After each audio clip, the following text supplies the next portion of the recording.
Hi, everybody. Dr. Hooten here. Welcome to the Hope Dealer podcast. Recently awarded another first place blue ribbon from Best New Podcast on the Internet, June 10th, June 11th, 2024. It's amazing. We just keep getting these awards.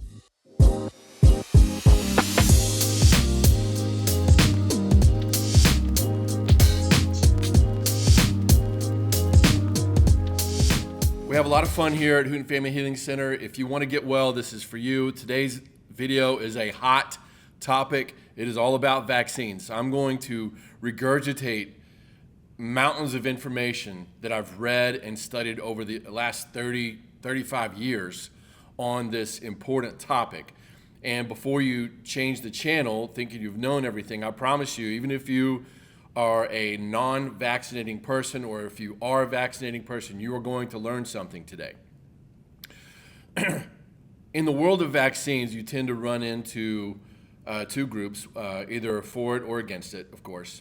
And the pro-vaccine group says, oh, I trust the science, I trust the doctors, I trust all the stuff that's fed to us from pediatricians when we were growing up. And my family was the same way. We have medical doctors in our family, vehemently proponents of these injections.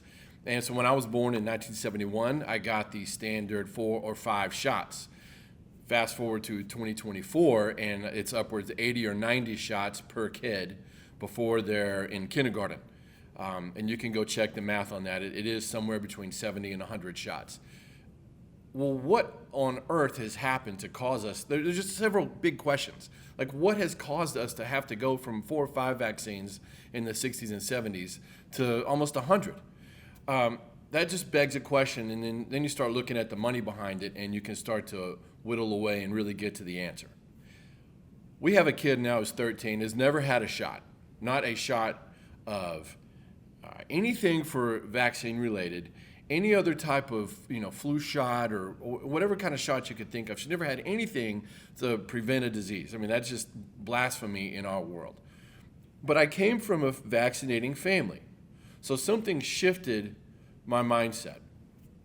And as I ran into the world, when we realized we weren't going to vaccinate our kid, I mean, it hit like a ton of bricks, the amount of negative attitude towards people like us.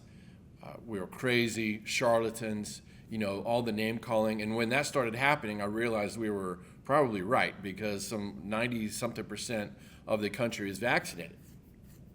Now today, 13 years later, we have impacted many families and they don't vaccinate. We've got 200 or 300 babies that have been born while the mom went through pregnancy with us, and their babies are all thriving without any type of vaccine. So they didn't die during COVID. They don't die from the flu. You don't have any kids dying from these vaccine preventable diseases, which is a complete misnomer. I mean, the whole language that they use to sell you on everything is a bunch of crap.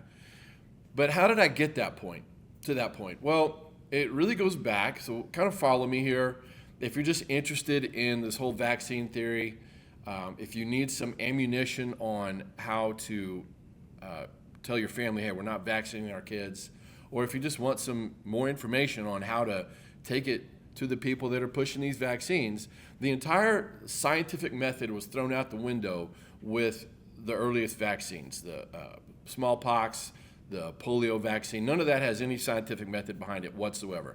Now, if you go look, obviously if you Google this and start looking at the NIH and CDC and FDA and all these people that are government funded and get money from the vaccines, of course they're going to tell you the science says otherwise. There is no science behind vaccines. So just number one, right off the bat, what do I mean by that?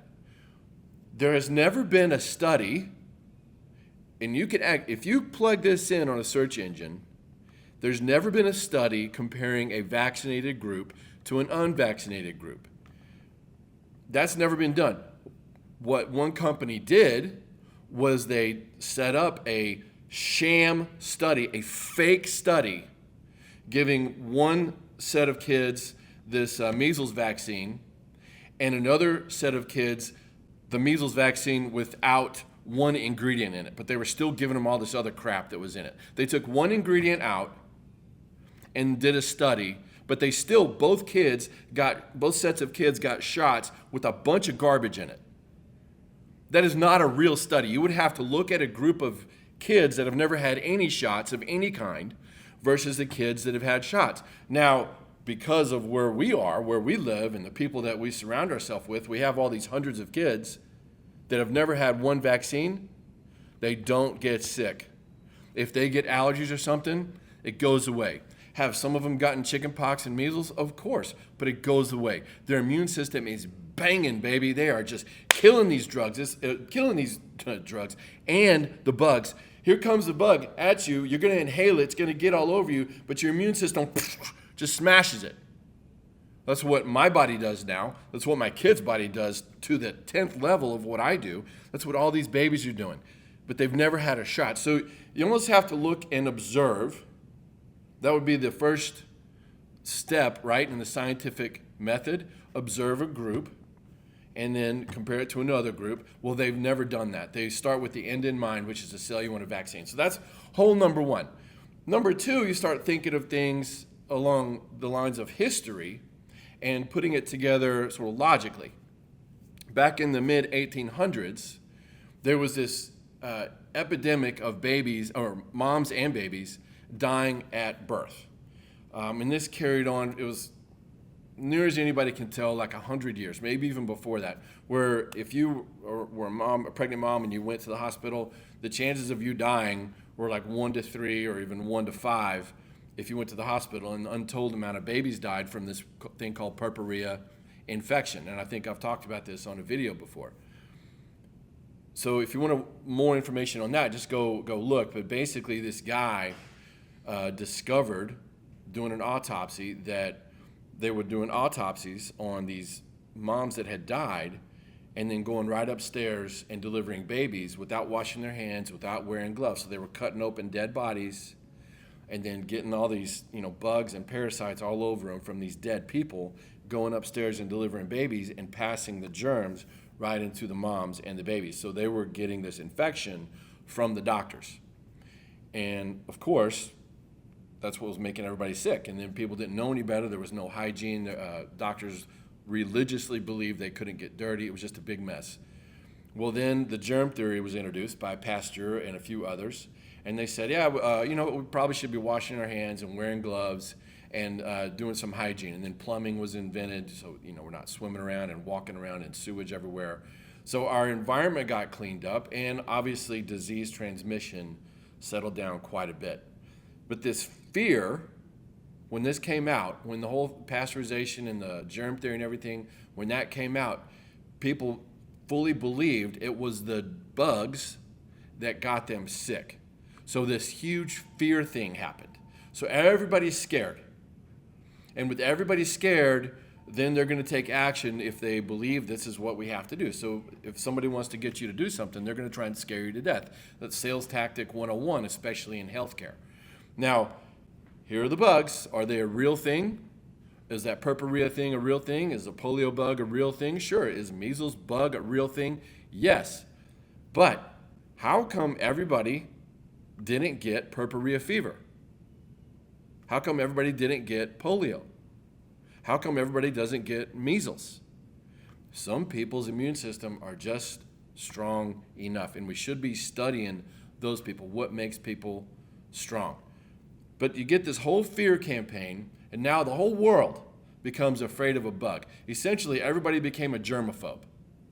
Okay? Now, what are we going to do? Everybody's running around crazy. There was, in the Spanish flu, everybody was wearing a mask, which didn't do anything. So, 10 million people died from this thing, just like masks didn't do anything for COVID. Here we are. Everybody's scared, and this new disease shows up. Polio was one of the big ones. And they said, here is a vaccine. Here's a solution. Well, if you're scared and this is the only thing given to you, guess what you're going to do? You're going to buy in full force. So don't be scared, first of all. But even if you look back at polio, the way that another fact in history, the way diseases occur, okay, so a new virus comes in. Let's just take the polio. So it comes in, and all these people get polio, and then eventually natural immunity starts to happen, and the incidence rate, the number of people getting polio and the number of people getting really sick from polio starts to decline. Well, the vaccine people came in while the disease was almost gone. Then they started injecting and sugar cubing kids and everything, and they took credit for eliminating this disease. Easily, if you just go Google it, you can find these charts where you see the polio disease was radically declining before they ever put a vaccine into the system. So the vaccine, the companies claim or took credit for it when really it was human natural immunity that was getting rid of this thing.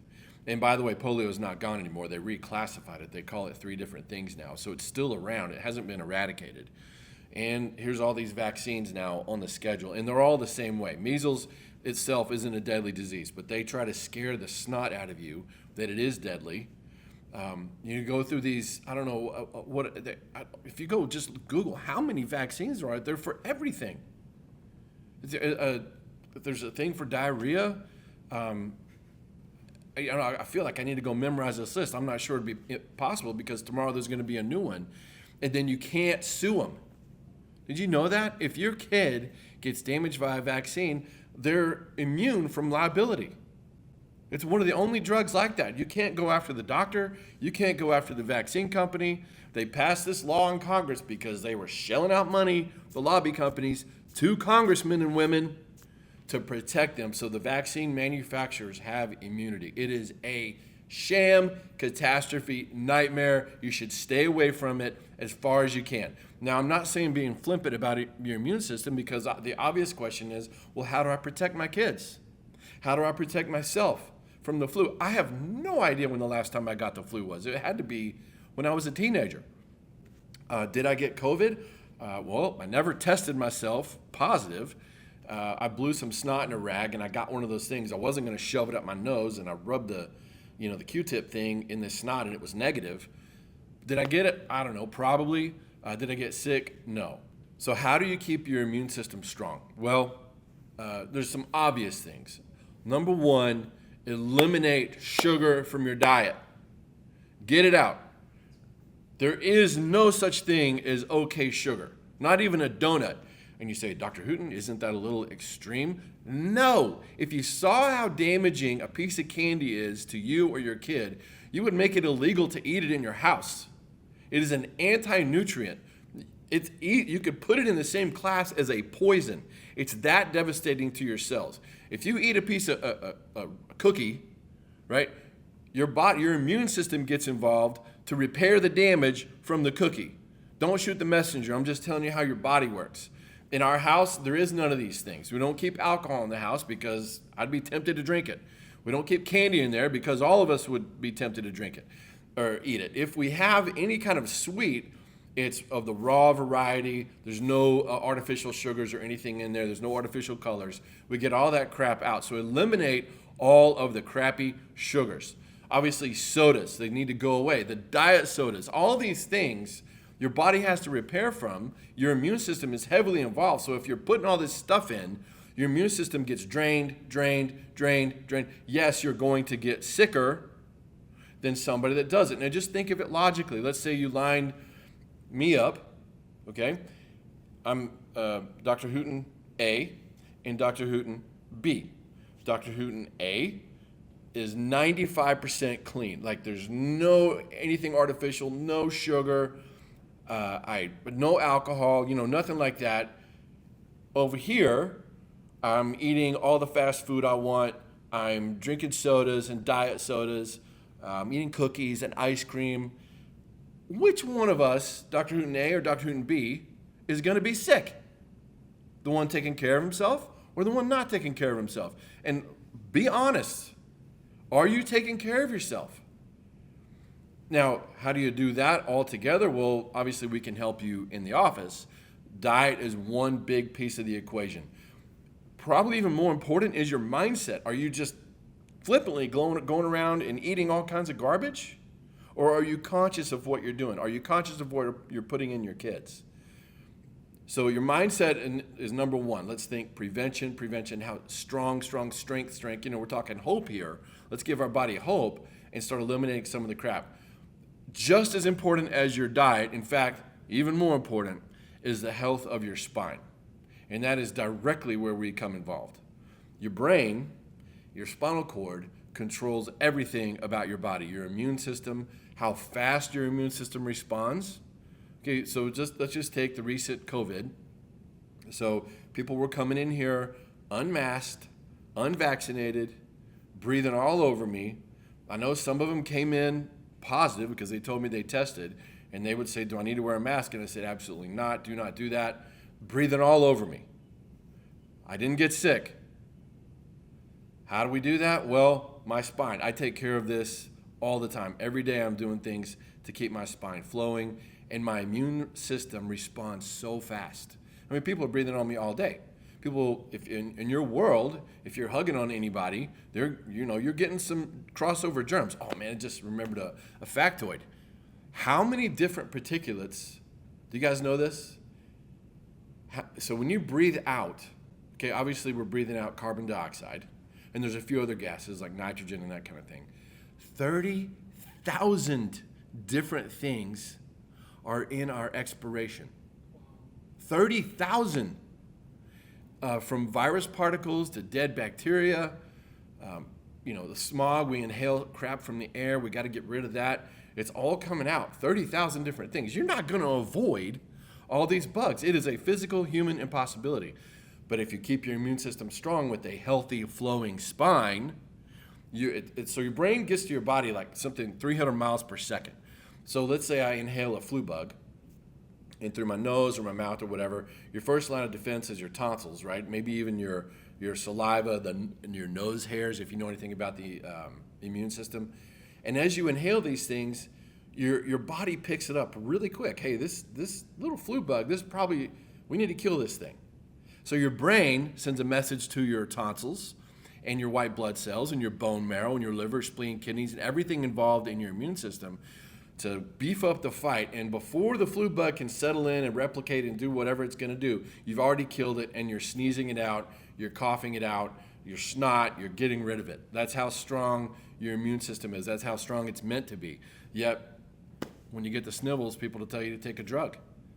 All that stuff lowers your immune system. So that's part 3. Don't lean on a medication for your immune system. Cut the crap out of your body, get your spine flowing, and don't lean on a medication, because all those things, even the Advils, Tylenols, which I'm going to talk about in our next video, all those things have a negative effect. Your steroids, they all have a negative effect on your immune system. So you want to beef your immune system up. So your spine, eliminate bad food. Vitamin D is a major weapon that your immune system uses. So we should get most of our vitamin D from the sunlight. You can supplement it. We have some great supplements that are organic sources. All those things, you beef up your immune system and watch the miracles occur. So, when it comes to your spine, I went to the homeless church and adjusted for 13, 14 years without any kind of x-rays. X-rays, however, will definitively show us how well your spine is doing over time and what to do about it for the future so you can keep things from deteriorating and to keep things flowing. So do people come in all the time putting on their chart, I want to improve my immune system? Yes, weekly we have 3 or 4 new people. I'm here to improve my immune system.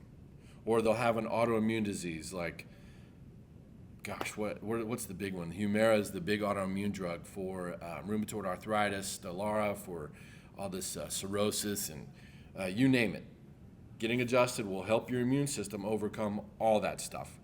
Am I treating medical conditions? Absolutely not. Nope. I'm treating you, getting your body, helping you make right decisions, giving you the right information so you can strengthen your own body and live the life that God had intended for all of us. Remember, drugs are bad.